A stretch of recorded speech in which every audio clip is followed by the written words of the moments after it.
Bismillahirrahmanirrahim. Alhamdulillah alladzi bi ni'matihi tatimmu shalihat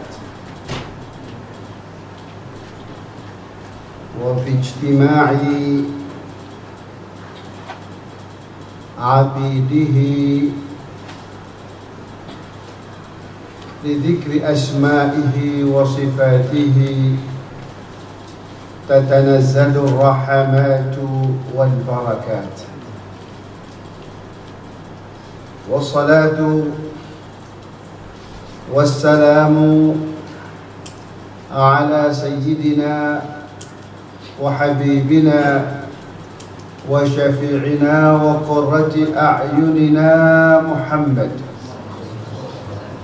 أفضل البريات وأفضل أهل الأرض والسماوات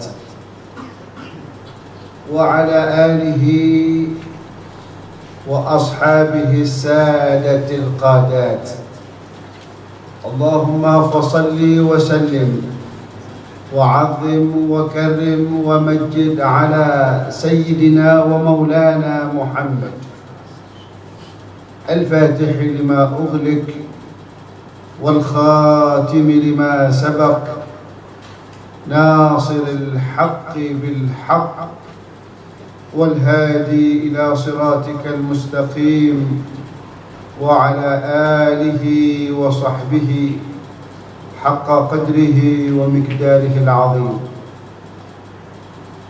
سبحانك لا علم لنا إلا ما علمتنا إنك أنت العليم الحكيم رب اشرح لي صدري ويسر لي أمري واحلل عقدة من لساني يفقه قولي وسدد به لساني واهدي به قلبي بحق سيدنا ومولانا محمد صلى الله عليه وسلم.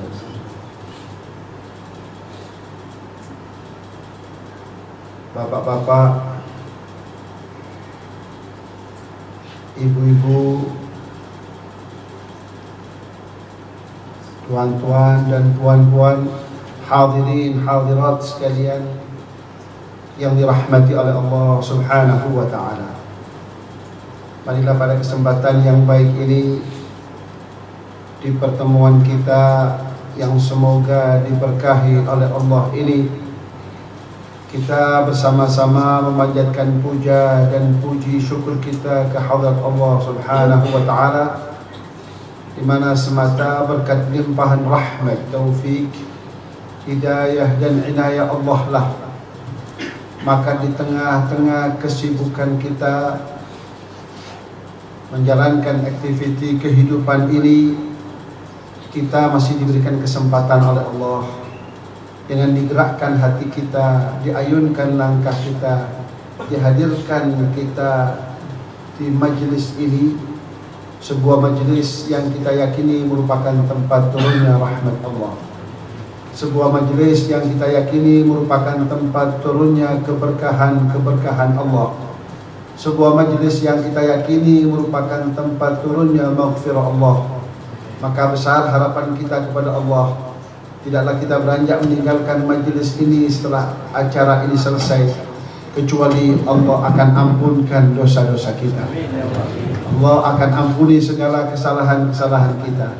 Allah akan maafkan segala kekhilafan kita. Allah akan sembuhkan segala penyakit-penyakit kita. Serta Allah akan kabulkan seluruh hajat-hajat kita, baik hajat-hajat yang berkaitan dan bertalian dengan kepentingan keduniaan kita. Semoga Allah akan selalu memberikan kemudahan, dan hajat-hajat yang berkaitan dengan kepentingan keakhiratan kita, semoga Allah Subhanahu wa taala senantiasa memberikan karunia, maghfirah serta syurganya kepada kita semua. Amin. Amin, amin ya rabbal alamin. Sebelum kita menginjak pada acara inti kita, kajian tentang Isra dan Mi'raj, sebagaimana yang telah dituangkan oleh Maha Guru besar kami Al-Sayyid Al-Imam Muhammad bin Alawi Al-Maliki dalam kitabnya Wa Huwa Fil Ufuqil A'la yang sudah diterjemahkan ke berbagai bahasa, mungkin termasuk bahasa Melayu. Akan tetapi lebih baik, ada baiknya kalau kita menyinggung keberadaan majelis kita saat ini dan bobot serta kadar daripada majelis kita ini sebagaimana yang telah pernah disinggung oleh baginda Rasul Muhammad SAW,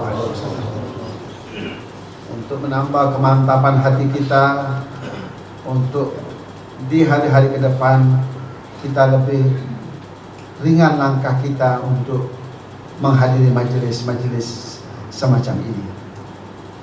Baginda Rasul Muhammad SAW 15 abad yang silam, beliau pernah menyampaikan sebuah sabda beliau di depan khalayak para sahabatnya. Seraya beliau bersabda, "Idza marartum bi riyadil jannati farta'u." Wahai para sahabat-sahabatku, manakala kalian sedang berjalan-jalan, artinya di dalam kehidupan di dunia ini, tiba-tiba saja kalian temui taman-taman surgawi, maka hendaknya kalian mampir ke taman-taman surga itu, minimal untuk menikmati rindangnya pepohonan yang ada di dalam taman-taman surga Allah itu, atau minimal untuk menikmati ranumnya bebuahan, manisnya bebuahan yang ada di taman-taman surga itu. Saat sabda Rasulullah SAW ini disampaikan, hampir-hampir saja mereka tidak mempercayai apa yang telah mereka dengar. Andai saja yang mengatakan itu bukanlah Rasul Muhammad, andai saja yang mengatakan itu bukan sosok manusia yang telah dikatakan la yantiqu 'anil hawa in huwa illa wahyun yuha, andaikan saja yang mengatakan itu bukan sosok manusia yang setiap tutur katanya, yang setiap kalimat yang meluncur dari mulutnya yang mulia itu merupakan wahyu yang datangnya dari Allah. Andaikan saja yang mengatakan itu bukan sosok manusia yang berjuluk dan bergelar as-sadiqil masduq, manusia yang paling jujur yang pernah Allah ciptakan, sosok manusia yang telah dianugerahi bahkan oleh musuh-musuhnya dengan gelaran Al-Amin, sang manusia jujur, tentunya mereka tidak akan pernah mempercayai apa yang telah mereka dengar itu. Maka untuk menebus sekaligus membayar rasa keheranan mereka akan apa yang telah mereka dengar dari baginda Rasulullah SAW tersebut, maka mereka pun kembali bertanya kepada baginda Rasulullah SAW, "Wahai baginda Rasul, apa gerangan sebenarnya yang engkau maksud dengan taman-taman surga Allah itu? Karena selama ini yang kami fahami, taman surga Allah itu tentunya bukan di dunia yang fana ini."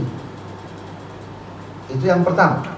Yang kedua, untuk mencapai taman surga Allah itu, seseorang tentunya terlebih dahulu melewati gerbang kematian. Namun mengapa engkau hari ini mengatakan jika kalian sedang berjalan-jalan di dalam kehidupan kalian di dunia ini, tiba-tiba kalian temui taman-taman surga Allah, hendaknya kalian mampir ke taman-taman surga Allah itu. Jadi tolong jelaskan kepada kami, wahai baginda Rasul, apa sebenarnya yang engkau maksud dengan taman-taman surga Allah itu?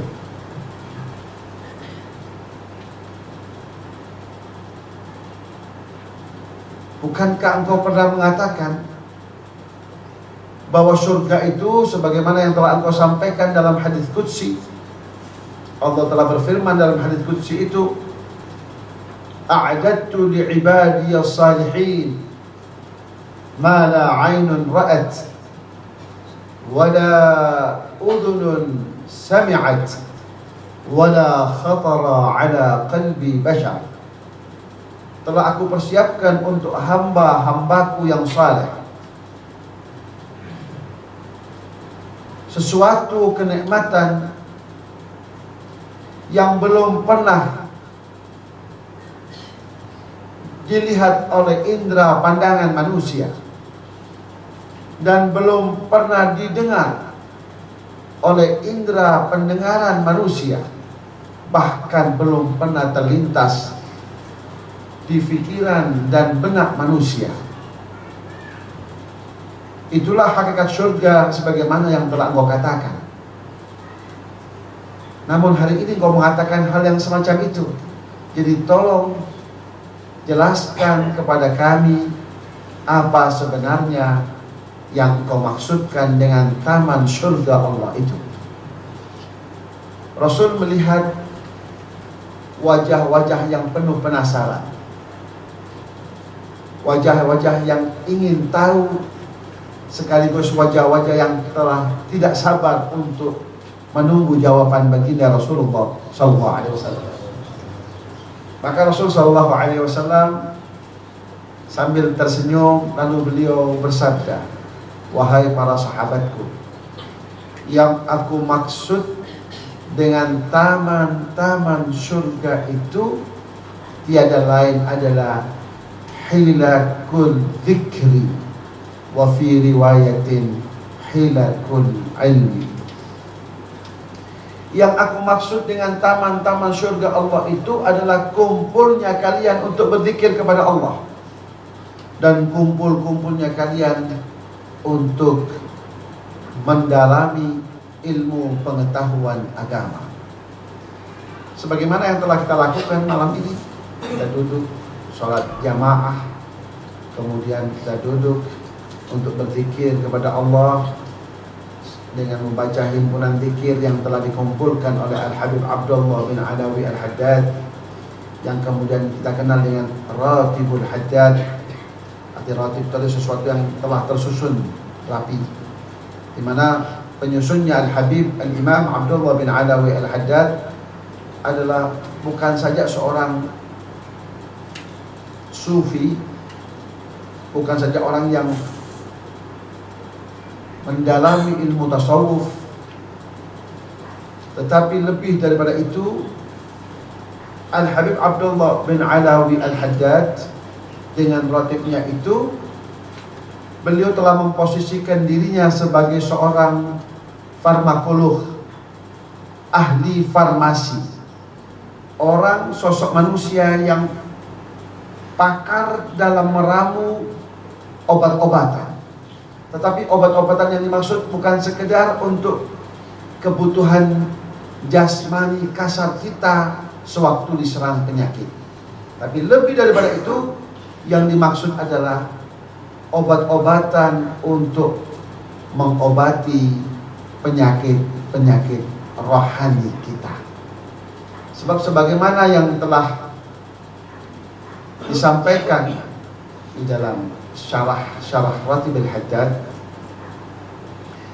beliau menyusun ratib beliau itu tersebab saat itu di negeri Yaman sedang dilanda sebuah revolusi akidah,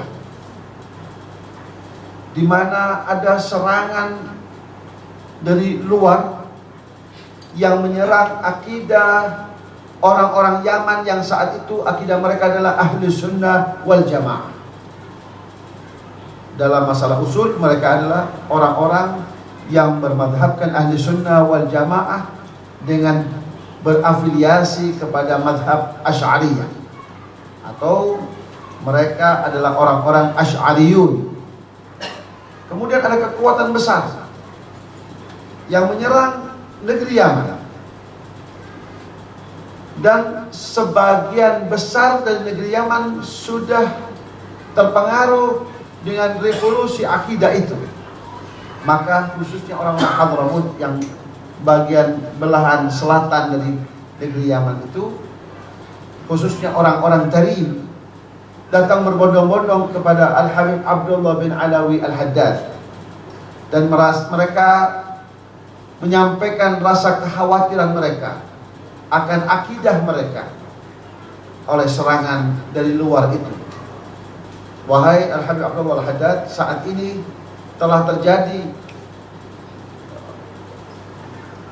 revolusi akidah yang melibas, yang menghancurkan nilai-nilai akidah kita, dan kita yang di Tarim ini mengkhawatirkan akidah kita dan akidah anak-anak kita. Maka saat itu Al-Habib Abdullah bin Alawi Al-Haddad mengatakan, beri waktu aku 3 hari untuk aku beristikharah dan berfikir untuk memberikan solusi untuk masalah ini. Selang 3 hari kemudian, orang-orang itu datang kembali dan menagih janji Habib Abdullah bin Alawi Al-Haddad. Wahai Al-Habib Abdullah bin Alawi Al-Haddad, kami telah memberikan waktu 3 hari, dan hari ini kami kembali menagih janji. Maka Al-Habib Abdullah Al-Haddad kemudian memberikan kepada orang-orang itu saat itu rotibnya tadi. Ini telah aku persiapkan, dalam 3 hari itu aku beristikharah kepada Allah, dan inilah jawabannya. Sebuah himpunan wirid-wirid yang kesemuanya berdasarkan apa yang telah diamalkan oleh baginda Rasul Muhammad SAW. Maka kemudian mereka amalkan, dan Habib Abdullah Haddad langsung yang memerintahkan dan menuntun cara baca rotib itu sendiri kepada orang-orang Yaman saat itu. Dan apa yang terjadi? Seluruh kawasan Yaman menjadi Syiah. Hanya negeri Hadramut saja yang dipelihara oleh Allah Subhanahu wa taala, dan khususnya orang-orang Tarim yang tidak berubah akidahnya menjadi akidah Syiah, tapi sampai hari ini mereka tetap berakidahkan ahli sunnah wal jamaah, dan itu semuanya berkat daripada Ratib Al-Haddad tersebut. Jadi kalau kita telah membaca Ratib Al-Haddad itu, insyaallah akan dipelihara oleh Allah Subhanahu wa taala nilai-nilai akidah kita, nilai-nilai akidah keluarga kita dan anak-anak keturunan kita. Ya, pertama dari hal-hal yang dapat membelokkan akidah keturunan kita. Amin ya rabbal alamin. Selanjutnya kita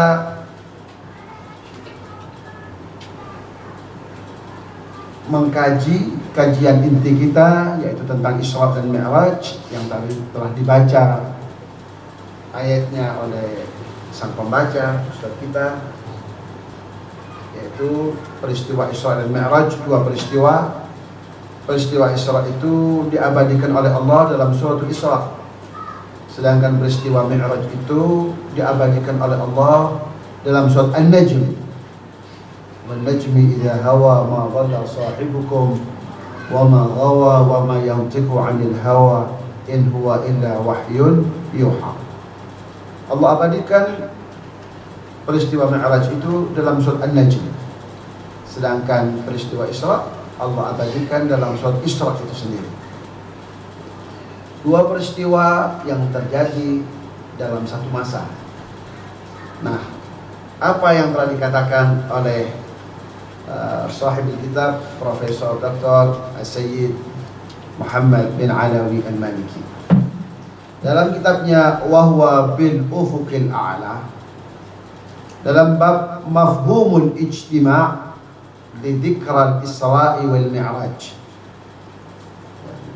pemahaman akan kumpulnya orang, kumpulnya masyarakat untuk memperingati peristiwa Isra dan Mi'raj. Nah, bagaimana status hukumnya? Apa pandangan agama terhadap komunitas masyarakat yang memperingati peristiwa-peristiwa sejarah keagamaan, di antaranya peristiwa Isra dan Mi'raj Nabi kita Muhammad SAW. Nah, apa yang disampaikan oleh Profesor Dr. Sayyid Al-Habib Muhammad bin Ali Al-Maliki? Dikatakan oleh beliau, jarat adatuna أن نجتمع لإحياء جملة من المناسبات التاريخية كالمولد النبوي وذكرى الإسراء والمعراج وليلة النصف من شعبان والهجرة النبوية وذكرى نزول القرآن وذكرى غزوة بدر. Telah menjadi kebiasaan terutama orang-orang Asia, dunia Islam pada umumnya, untuk kita bersama berkumpul untuk memperingati sebagian dari peristiwa-peristiwa bersejarah, seperti memperingati Maulid Nabi, atau memperingati peristiwa Isra dan Mi'raj, atau memperingati malam nisfu Sya'ban yang insya Allah sebentar lagi akan kita memasukinya, atau memperingati hijrah Nabi kita Muhammad SAW, atau memperingati turunnya Al-Quran, atau memperingati perang Badar, dan seterusnya. Maka kata beliau, wa fi'tibarina anna hadzal amra 'adiyun la silata lahu bitashri'il hukmi. Kata beliau, menurut pandangan kami bahwa persoalan ini, persoalan memperingati hari-hari bersejarah keagamaan Islam itu adalah masalah yang biasa dan tidak ada hubungannya dengan syariat hukum agama. Jadi apakah dia sunnah? Apakah dia wajib? Apakah dia makruh? Dan ada yang mengatakan apakah dia bid'ah? Enggak ada hubungannya dengan masalah hukum agama Islam. Ini kalau ditinjau dari peringatannya itu sendiri. Tetapi kalau ditinjau dari bahwa ia merupakan wasilah atau sarana untuk kita lebih mengetahui siapa itu Rasul. Nah, untuk mengetahui siapa itu Rasul, hukumnya wajib sesuai Al-Quran. Allah Subhanahu wa ta'ala telah berfirman, wa'lamu anna fikum Rasulullah. Wa'lamu, ketahuilah. Jadi ada perintah untuk kita menuntut ilmu tentang siapa itu Rasul Muhammad SAW. Jadi belajar ilmu untuk hal atau yang berkaitan dengan Rasul Muhammad SAW itu hukumnya wajib. Di mana beliau dilahirkan? Kapan dilahirkan? Siapa bunda beliau? Siapa nama ayahnya? Tempat hijrahnya? Berapa lama beliau, umur berapa beliau tatkala diangkat sebagai Rasul? Berapa masa kerasulan beliau? Umur berapa tatkala beliau hijrah ke Madinah? Umur berapa tatkala beliau mengawini Siti Khadijah? Berapa putra beliau? Berapa putri beliau? Itu sebagai sebuah kewajiban. Karena Allah mengatakan wa'lamu anna fikum Rasulullah. Jadi kalau ditinjau daripada bahwa maulid itu sebuah sarana yang dapat menghantarkan kita untuk lebih mengenal Rasulullah SAW, maka dari aspek ini hukumnya wajib. Tetapi yang dimaksud oleh beliau adalah memperingati maulid itu secara umum, terlepas muatan-muatan yang ada di dalamnya, maka ia tidak ada hubungannya dengan status hukum syariat agama. Oleh karena itu tidak benar kalau kemudian dikatakan dia wajib, dan tidak benar dikatakan dia sunnah, tidak benar pula dikatakan dia bid'ah. Jadi ada orang yang mengatakan bid'ah itu pamer kebodohan, karena memang tidak ada kaitannya dengan hukum. Memperingati saja. Tetapi kalau kemudian apa dasar Anda memperingati, maka kita katakan peringatan itu kami memperingati karena kami ingin lebih mengenal Rasul Muhammad SAW. Maka di situ hukumnya lain lagi. Atau kami memperingati karena kami ingin lebih mencintai beliau. Nah, itu hukumnya lain lagi. Kalau kita sudah bicara tentang cinta Rasul, hukumnya sudah lain. Karena begitu banyak ayat Allah Subhanahu wa taala mengatakan, menekankan akan kecintaan kepada Rasul Muhammad SAW itu. Maka secara umum memperingati Maulid, memperingati Isra dan Mi'raj, malam nisfu Sya'ban dan seterusnya itu adalah sesuatu yang biasa saja dan tidak ada hubungannya dengan hukum agama. Maka tidak dapat dia dikatakan atau disifati sebagai sesuatu yang masyru', sesuatu yang telah ditetapkan oleh undang-undang agama, atau dikatakan dia sunnah. Kama annahu laisa mu'aridan li aslin min usuluddin. Sebagaimana pula peringatan-peringatan itu juga tidak ada pertentangannya dengan dasar dari dasar-dasar agama. Jadi bagaimana lalu orang yang mengatakan memperingati Isra Mi'raj itu bid'ah, bid'ah yang identik dengan dhalalah. Apalagi sampai tega-teganya dia mengatakan wa kullu bid'atin dhalalah wa kullu dhalalatin finnar. Jadi bagaimana kita dapat akal sehat kita, bagaimana dapat menerima ada orang kumpul-kumpul semacam malam ini dalam rangka memperingati Isra Mi'raj untuk mengetahui tentang momen Isra Mi'raj itu dan apa hikmah-hikmahnya. Lalu kita di luar sana mengatakan kumpul-kumpul kalian itu akan menghantarkan kalian ke neraka Allah. Otak mana yang bisa menerima hal yang semacam itu? Oleh karena itu kata beliau tidak disifati dengan bi'annahu masyru'un, bahwa ini sesuatu yang diundangkan oleh agama. Au sunnatun, hal yang wajib atau sunnah. Kama annahu laisa mu'aridan li aslin min usuluddin. Sebagaimana juga perkumpulan kita ini juga bukan sesuatu yang menentang salah satu daripada usul agama. Seperti tadi dikatakan bid'ah misalnya. Li'anna al-khatara huwa fi i'tiqadi masyru'iyyati syai'in laysa bimasyru'. Yang bahaya itu adalah mempercayai, dijadikan sebagai sebuah akidah akan sesuatu yang tidak pernah diundangkan, lalu kita katakan itu wajib, padahal Rasul tidak pernah mewajibkan. Oh ini sunnah, padahal Rasul tidak pernah mensunnahkan. Jadi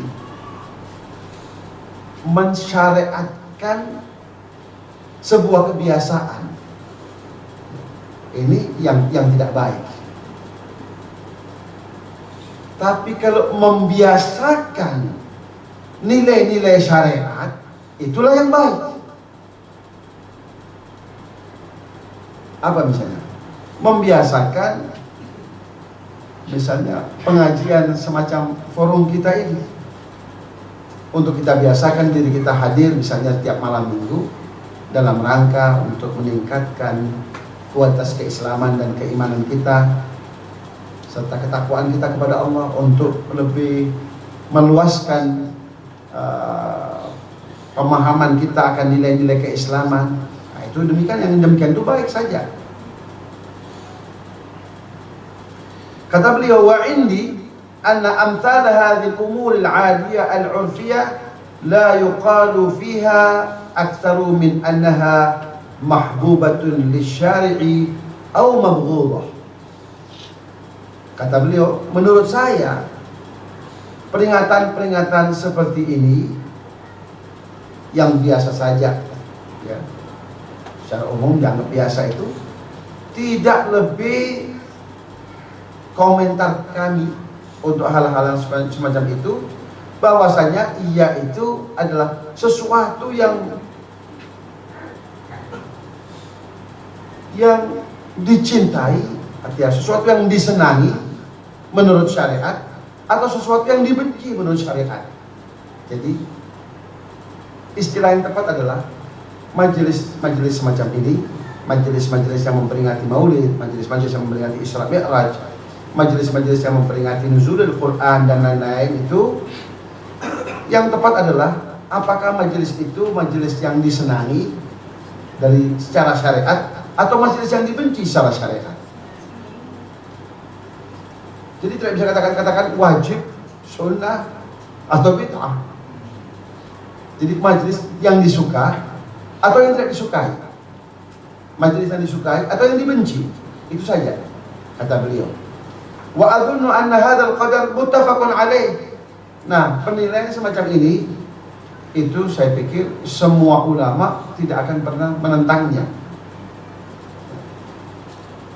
Malikiyah, Syafi'iyah, Hanabilah, Hanafiyah, semuanya akan bersepakat bahwasanya majelis-majelis semacam ini ya baik menurut syariat atau tidak baik menurut syariat, disuka menurut syariat atau tidak disuka menurut syariat. Itu saja. Wa yad'i al-ba'd anna hadhihi al-munasabat allati yajtami'u an-nasu li ihya'iha yanqusuha at-tawqit al-madbut al-muttafaq alaih. Sebagian dari orang ada yang mengatakan bahwasanya peringatan-peringatan semacam malam ini memperingati peristiwa Isra dan Mi'raj itu dengan kumpul-kumpulnya orang itu untuk memperingatinya itu punya kekurangan. Kadang-kadang kekurangan inilah yang kemudian dipersoalkan. Punya kekurangan yaitu tentang waktu tepatnya. Waktu tepatnya kapan yang menurut ulama yang disepakati oleh para ulama. Jadi seperti peristiwa misalnya tentang kelahiran Rasul SAW. Apakah ia di malam hari ataukah dia di pagi hari? Apakah dia di malam 12 itu ataukah dia di hari kedua 12 daripada bulan Rabiul Awal? Apakah ia di malam hari ataukah dia menjelang pagi? Itu saja. Kata mereka yang mengatakan misalnya yang mempersoalkan itu nggak tepat kita memperingati malam 12 Rabiul Awal itu. Padahal Rasul menurut si fulan, ulama fulan, beliau lahir itu menjelang subuh pagi hari.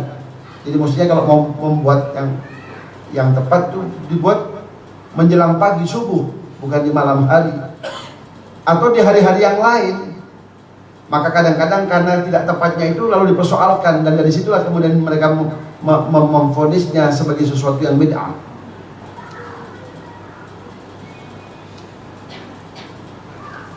Fayaqul, maka dikatakan inna an-nasa ta'awwadu an yajtami'u lailat as-sabi' wal 20 li ihya'i dzikr al-Isra wal Mi'raj. Masyarakat pada umumnya telah terbiasa untuk berkumpul pada malam 27 daripada bulan Rajab untuk memperingati Isra dan Mi'raj. Wa an yajtami'u lailatal 12 min Rabiul Awal li ihya'i dzikr al-Maulid an-Nabawi, dan mereka berkumpul pada malam 12 Rabiul Awal untuk memperingati hari kelahiran baginda Rasul sallallahu alaihi wasallam. Ma'al ulama ikhtalafu fi ta'yin waqti hadain al-hadithatain bidabt. Padahal para ulama telah berselisih pendapat tentang ketentuan kapan sebenarnya Rasul itu diisrakan dan kapan sebenarnya Rasul itu dilahirkan. Wa ana aqul, untuk itu beliau Profesor Dr. Said Muhammad bin Ali al-Maliki lalu berkata, inna adam al-ittifaq ala ta'yin al-waqti la yu'athiru. Sesungguhnya ketidaksepakatan di antara ulama dan ketidakcocokan kita, misalnya malam ini sudah lewat waktunya, nggak cocok lagi ya. Kata beliau, ketidakcocokan akan waktu itu sama sekali tidak berpengaruh kepada keabsahan kita memperingati peristiwa itu sendiri. Li'annana la na'taqidu masyru'iyyata tahdidil ijtima' bi waqtin makhsus. Karena kami sama sekali tidak berkeyakinan ya, untuk memperingati suatu peristiwa itu dari peristiwa tadi itu ya, tahdid ijtima' bi waqtin makhsus, dalam waktu yang khusus. Artinya memperingati Maulid Nabi hanya pada malam 12 Rabiul Awal saja, atau memperingati Isra Mi'raj hanya malam 27 Rajab saja. Bal amru adiyun kama aslafna. Karena persoalannya memperingati peristiwa-peristiwa ini adalah sesuatu yang biasa saja. Jadi kalau kita tentukan malah harusnya itu malam 12, itulah yang bid'ah. Kalau memperingati Isra dan Mi'raj harus malam 27. Jadi kalau selain itu tidak boleh, itulah yang bid'ah. Mengapa? Karena sesuatu yang mengada-ngada, karena tidak ada ketentuannya dari Rasul Muhammad SAW. Ya. Karena kita katakan tadi sebelumnya bahwa ini sesuatu yang biasa dan tidak ada hubungannya dengan agama. Jadi kapanpun kita peringati, suka-suka kita, bebas. Ya, kita memperingati Isra Mi'raj itu pun di luar bulan Rajab pun tak mengapa. Karena memang persoalannya tidak ada kaitannya dengan agama dan tidak ada ketentuannya dari baginda Rasul Muhammad SAW. Walladhi yahumuna wa irtinamu fursatil ijtima'. Nah, yang penting bagi kita, kami adalah yaitu memanfaatkan, menggunakan kesempatan kumpul-kumpulnya masyarakat untuk peringatan tersebut. Wa kasbu dzalika li tawjihi ilal khair. Lalu menggunakan kesempatan kumpulnya masyarakat itu untuk mengarahkan masyarakat itu kepada nilai-nilai kebaikan dengan mengaitkannya dengan peristiwa itu sendiri, peristiwa Isra Mi'raj atau peristiwa Maulid. Jadi kapanpun diadakan itu nggak jadi soal. Justru sebagaimana yang dikatakan oleh para ulama, yang bid'ah itu kalau kita memperingati Maulid setahun sekali. Jadi yang nggak bid'ah bagaimana? Yang nggak bid'ah setiap saat, setiap waktu, setiap hari. Kalau yang setahun sekali itulah yang bid'ah. Jadi yang nggak bid'ah bagaimana? Setiap hari, agar cinta Rasul benar-benar merasuk dalam jiwa kita. Memperingati Isra yang nggak bid'ah bagaimana? Yang nggak bid'ah setiap saat, agar peristiwa Isra itu benar-benar terekam dalam pikiran kita dan ingatan kita. Fahadhihi al-lailah qad ijtama'a an-nasu fiha bi syaklin kabir wa 'azim wa sawa'un akhta'u tawqit am asabu. Karena pada malam ini, pada malam peringatan itu telah berkumpul begitu banyak orang dalam jumlah yang sangat besar, meskipun mereka tepat atau tidak tepat dalam memperingatinya.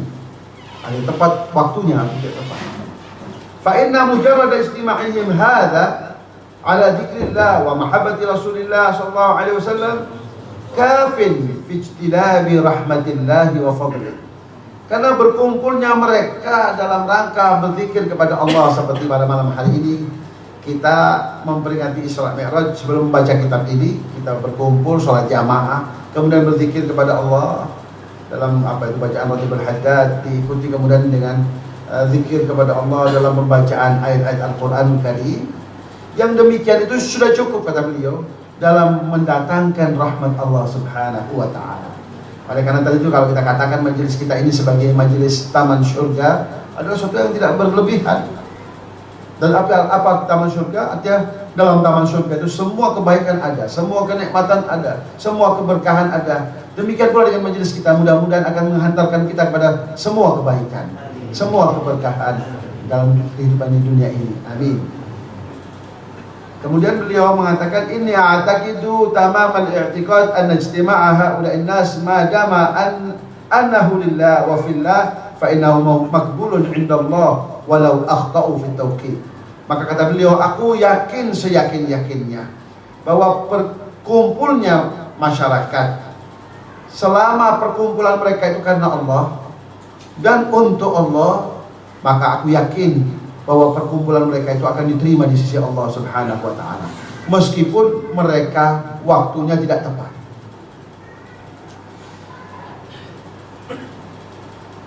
Wa adribu lidzalika mathalan litaqribil qadhiyati lil adhan bi rajulin da'a ila walimatin fi yaumin muayyan. Lalu beliau berikan contoh, ya, kata beliau, maka perkumpulan masyarakat itu meskipun waktunya tidak tepat, asal kumpulnya karena Allah dan untuk Allah, untuk berzikir kepada Allah, maka insya Allah semua amalannya akan diterima oleh Allah Subhanahu wa taala. Kata beliau, seperti contohnya adalah seseorang yang diundang untuk menghadiri sebuah walimah, sebuah undangan, misalnya undangan perkawinan. Fi yaumin muayyanin, dalam undangan itu sudah ditentukan harinya, hari H misalnya, hari Minggu. Faja'a ba'dul mad'uin fi ghairi waqti da'wah dhannan minhum annahu huwa al-waqtu. Lalu sebagian undangan itu datang pada hari sebelum hari Minggu, karena mereka berpikir itulah hari acara itu, padahal acaranya baru besok, tapi dia datang hari itu. Maka kata beliau, fahal tara anna sahibal walimati yatruduhum wa yarduhum bi jafwatin wa ghiltatin. Apakah kalian berpikir orang-orang yang kemudian datang mungkin dari jauh untuk menghadiri perkawinan tadi itu, tapi yang tidak tepat waktu itu, lalu oleh sahibul bait, oleh yang punya rumah, akankah orang-orang itu diusir? Kalian datang bukan tepat waktu, acaranya baru besok, lalu mereka diusir dengan kasar, ataukah mereka akan diterima dengan baik, akan dipersilakan masuk walaupun bukan hari yang tepat, mengingat mereka telah datang dari jauh dengan susah payah telah mendatangi tempat itu. Itu menunjukkan bahwa dia begitu menghargai undangan perkawinan itu, hanya saja waktunya yang tidak tepat.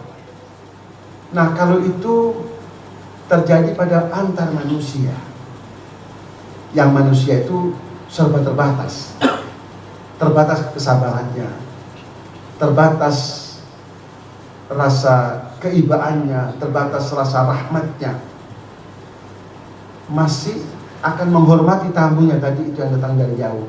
Lalu apakah seorang hamba Allah yang penuh dengan keikhlasan memperingati hari Maulid misalnya, dalam rangka mengekspresikan rasa kecintaannya kepada Rasul Muhammad SAW, namun waktunya yang tidak tepat, lalu apakah karena tidak tepat lalu akan ditolak?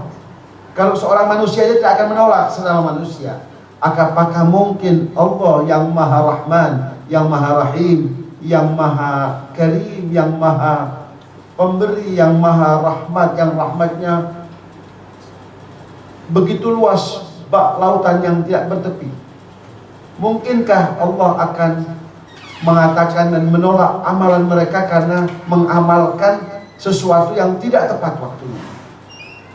Maka kata beliau, fahal tara anna sahibal walimati yatruduhum wa yarudduhum bi jafwatin wa ghiltatin wa yasudda anhum wa yaqul lahum irji'u wansarifu anni falaysa hadha huwa waqtu walimati alladhi da'awtukum ilayhi wa hadattuhu lakum, aw tara annahu yuqabiluhum bil husna wa yashkuruhum ala qudumihim wa yaftahu lahum babahu wa yatlubu minhum ad-dukhul thumma yatlubu minhum ar-ruju' marratan ukhra fil waqtil muhaddad. Kata beliau, pastinya kalau orang itu punya budi pekerti yang baik, dia akan menerima tamunya dengan baik, menjamu tamu itu hari itu walaupun bukan tepat waktu, dan akan mengatakan, baik, besok Anda kembali lagi. Tak apa, karena undangannya itu baru besok. Nah, kalau itu antar manusia, mungkinkah antar Allah Subhanahu wa Ta'ala dengan hambanya yang penuh dengan tulus dan ikhlas telah memperingati hari Isra dan Mi'raj seperti kita pada malam hari ini, lalu karena alasan tidak tepat waktu, Allah akan mengatakan amal kalian ini semua sia-sia karena kalian telah mengamalkan sesuatu yang tidak tepat waktu. Kata beliau, pastinya tentunya tidak. Kalau ada mengatakan amal kita akan ditolakkan tidak tepat waktu, itu berarti tuduhan kepada Allah Subhanahu wa Ta'ala dengan tuduhan-tuduhan yang tidak baik.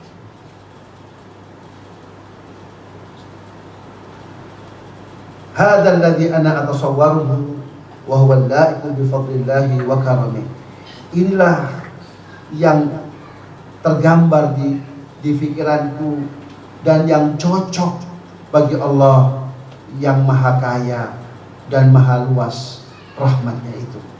Wa nahnu idza ijtama'na lil Isra'i wal Mi'raj aw lil Maulid Nabawi wa li ayyi dhikra min adh-dhikrayat at-tarikhiyah la yahummuna ta'yin al-waqt bi dhabti لأنه إن كان موافقا للصواب في الوقت ونفس الأمر فالحمد لله وإن كان غير ذلك فإن الله لا يردنا ولا يغلق بابه عنا.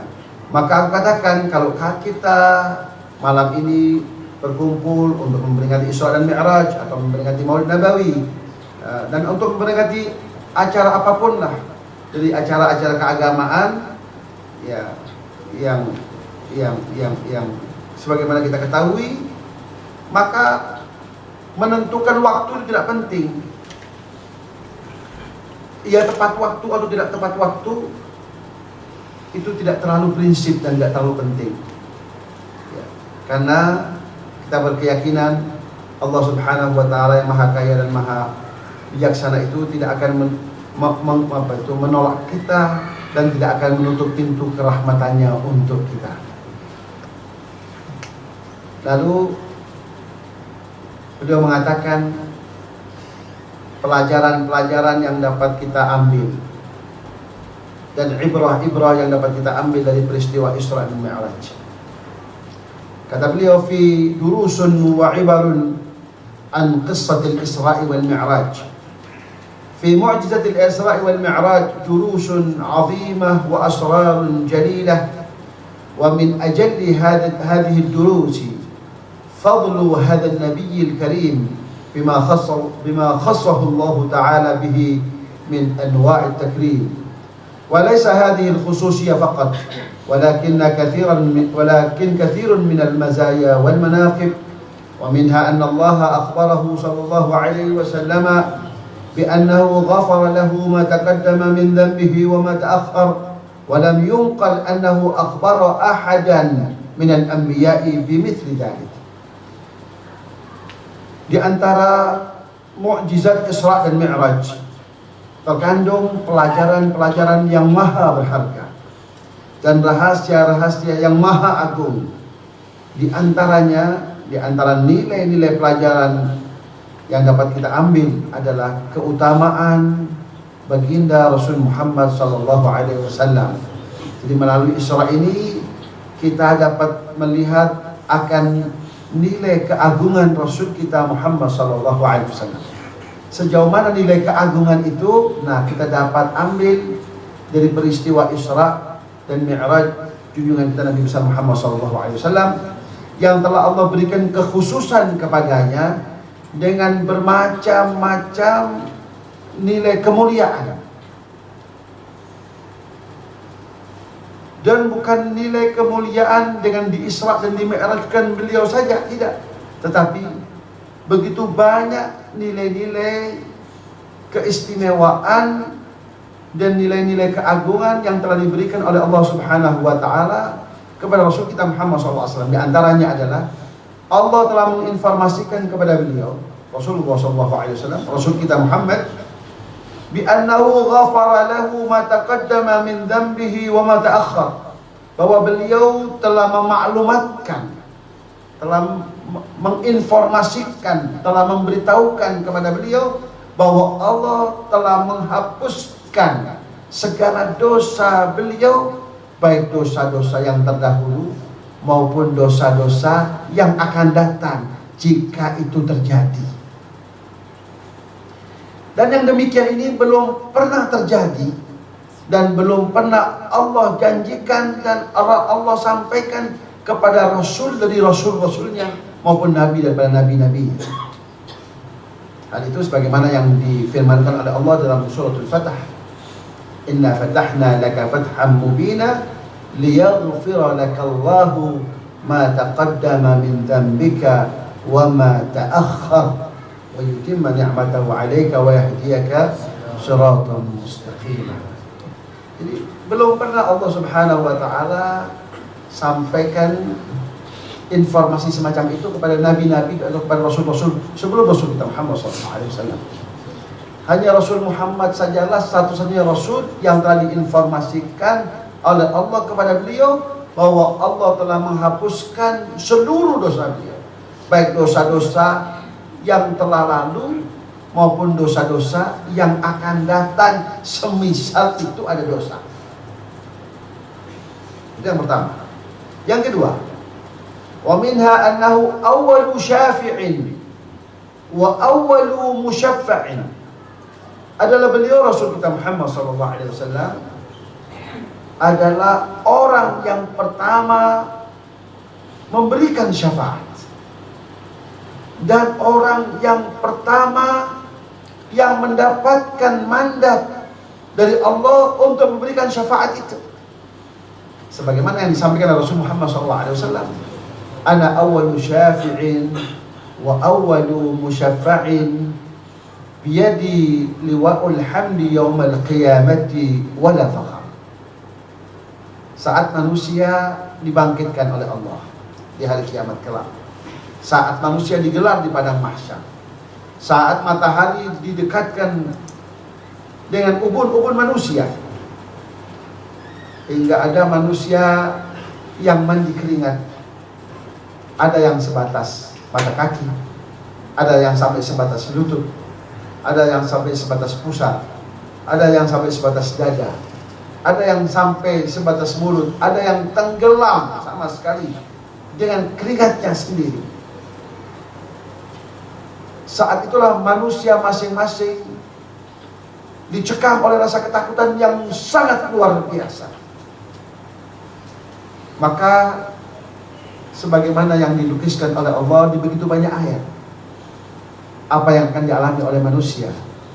Allah katakan, wa taran nasa sukara wa ma hum bisukara walakinna 'adzaballahi syadid.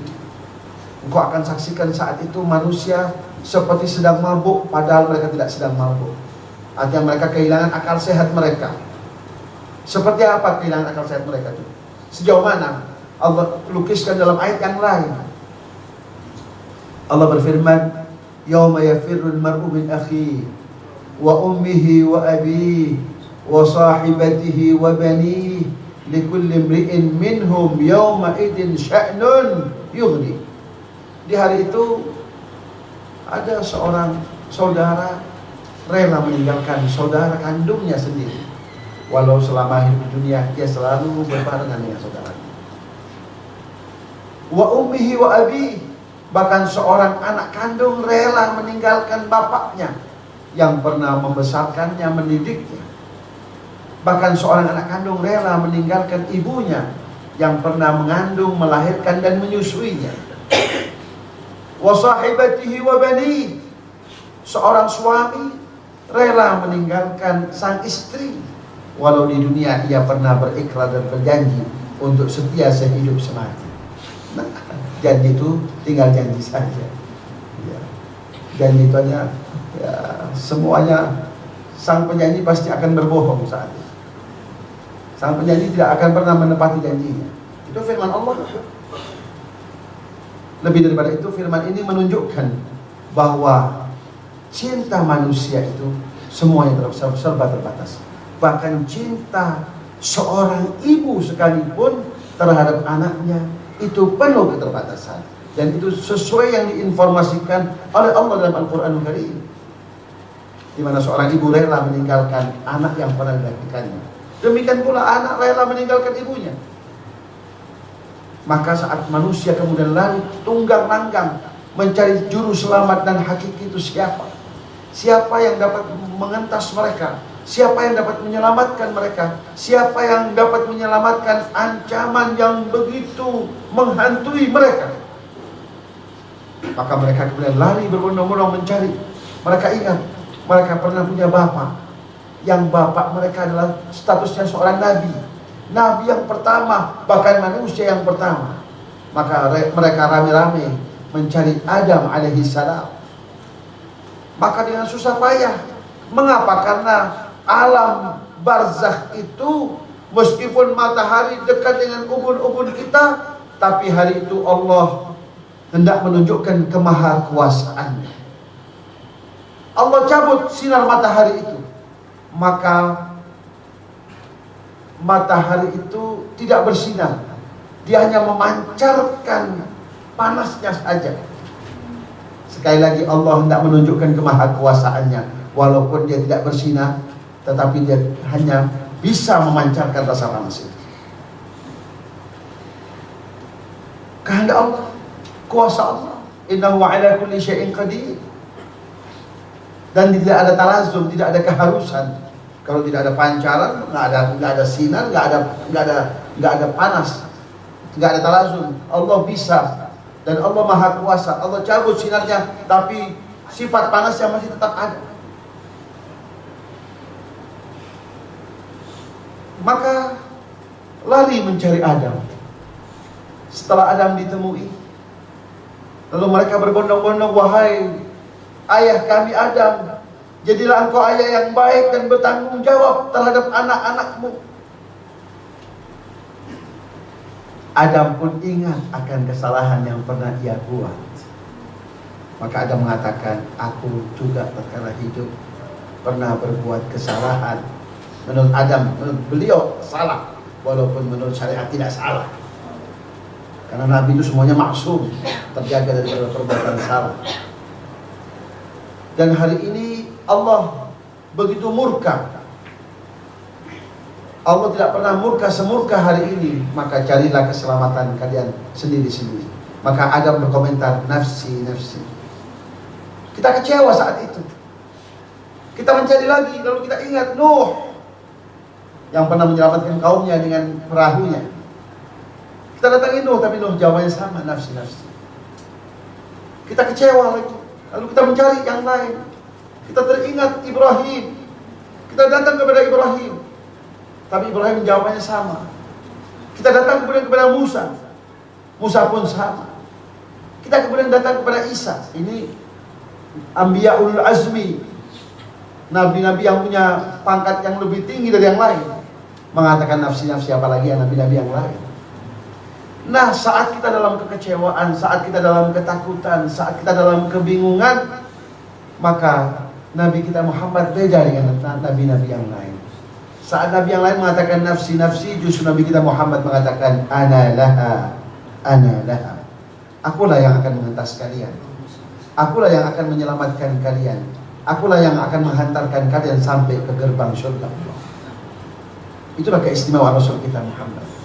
Maka saat itu Nabi pun sujud di bawah arsy Allah, dan lama Nabi kita sujud di sana hingga Allah mengatakan, ya Muhammad irfa' ra'sak wasal tu'ta washfa' tushaffa. Wahai Rasulku Muhammad, wahai kekasihku Muhammad, apa yang membuat engkau sujud begitu lama di bawah arsy-Ku? Angkatlah kepalamu, mintalah apa saja, pasti akan aku beri.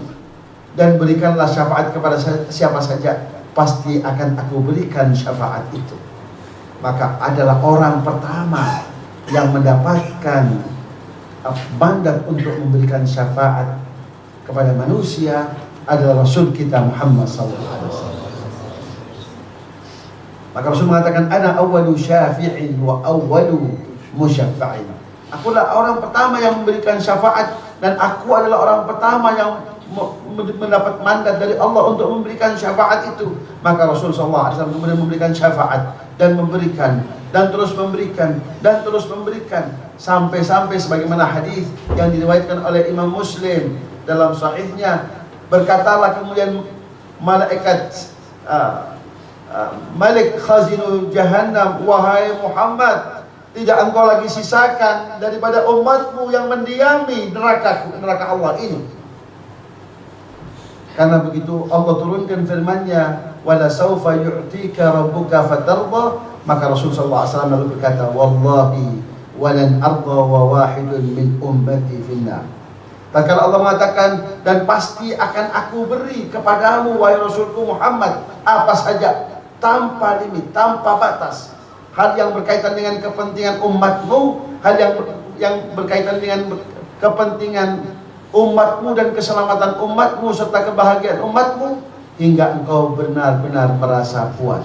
Maka Rasulullah berkata, demi Allah aku tidak akan pernah merasa puas jika masih ada yang tersisa satu daripada umatku mendiami neraka Allah.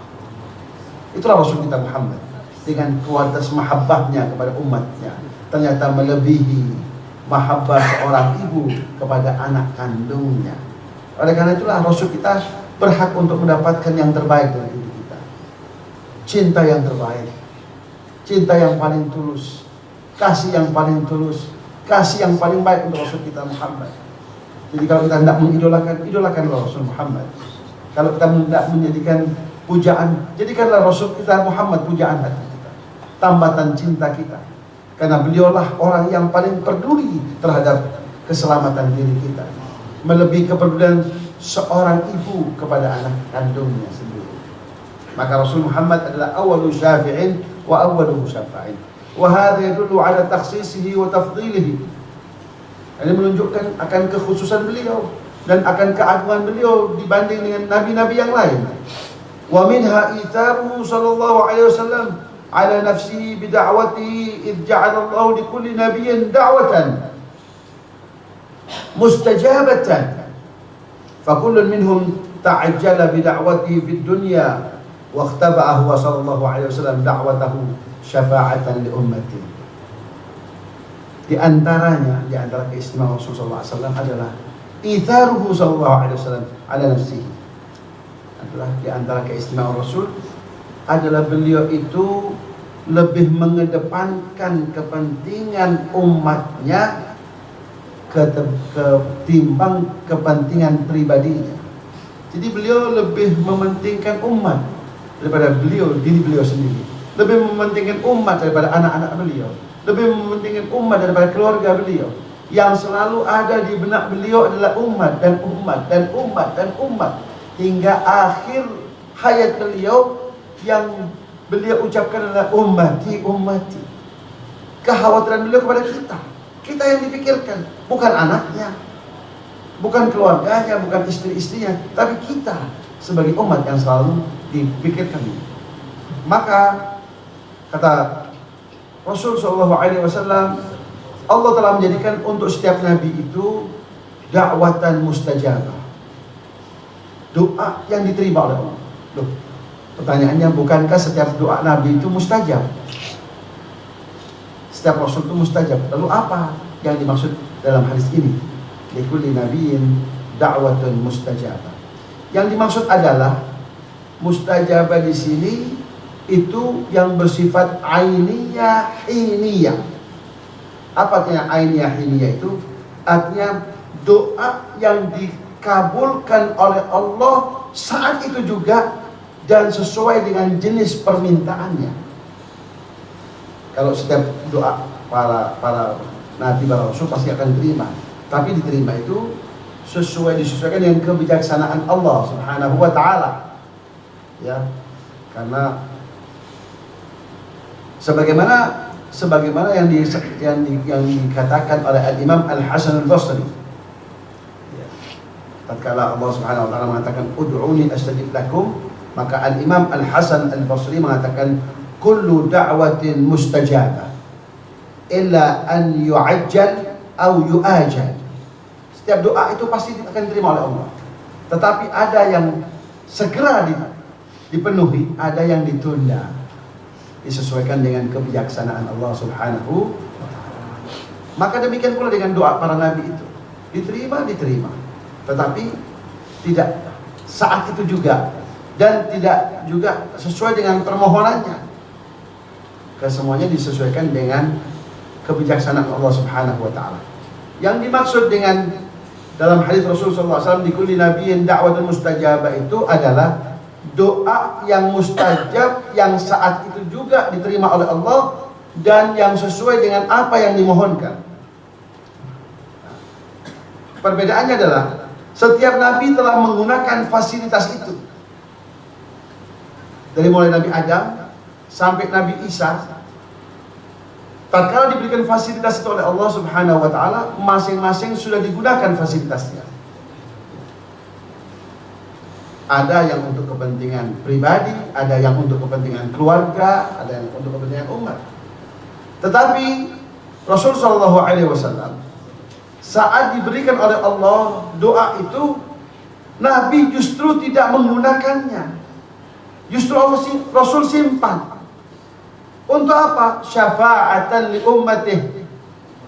Untuk sebagai kelak di kemudian hari dijadikan sebagai syafaat untuk umatnya. Itulah permohonan Rasulullah SAW kepada Allah Subhanahu wa ta'ala. Setelah beliau berkata, "Ya Allah, Engkau telah berjanji kepadaku untuk memberikan apa yang aku inginkan. Dan permohonan itu belum pernah aku gunakan tatkala di dunia. Dan kini aku memohonnya kepadamu, yaitu berikanlah syafaat untuk umatku." Itu menunjukkan betapa pedulinya Rasul kita Muhammad SAW kepada kita sebagai umat. Berbeda dengan nabi-nabi yang lain. Wa minha anna Allah Ta'ala aksama bihayatihi fi qawli ta'ala la'amruka innahum lafi sakratihim ya'mahun. والإقسام بحياته يدل على شرف حياته وعزتها عن المقسم بها. Di antara kemuliaan-kemuliaan Rasulullah SAW adalah bahwa Allah telah bersumpah, dan sumpah Allah itu mengatasnamakan kehidupan baginda Rasul Muhammad SAW, yaitu sesuai dengan firman Allah, la'amruka innahum lafi sakratihim ya'mahun, yaitu pada surat Al-Hijr ayat 72. Allah bersumpah dan mengatasnamakan umur Rasul sallallahu alaihi wasallam.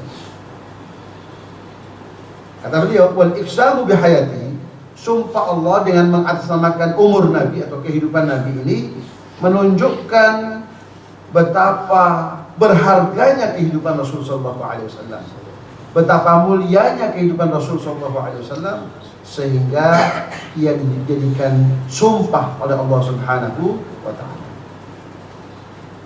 Wa anna hayatahu sallallahu alaihi wasallam la jadiratun an yuksama biha lima kana fiha min al-barakati al-'amma wal khassah wa lam yathbut hadha li ghairihi. Dan sesungguhnya kehidupan Rasul sallallahu alaihi wasallam itu sudah sepantasnya untuk dijadikan media sumpah dengan mengatasnamakan kehidupan Rasul sallallahu alaihi wasallam, karena kehidupan Rasul di mana di dalamnya terdapat unsur keberkahan baik yang bersifat umum maupun yang bersifat khusus. Ya, dikatakan di antaranya di antara keberkahan Rasul sallallahu alaihi wasallam bahwa Allah tidak akan menurunkan azabnya selama Rasul berada di antara tengah-tengah mereka. Selama Rasul hidup, maka Allah akan tahan azab Allah itu.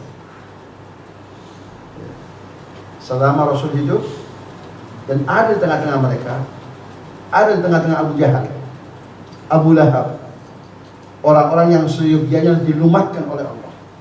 Tetapi Allah tahan. Kenapa? Karena di tengah-tengah mereka terdapat Rasul Muhammad SAW. Wa ma kana Allah mu'adzibahum wa anta fihim.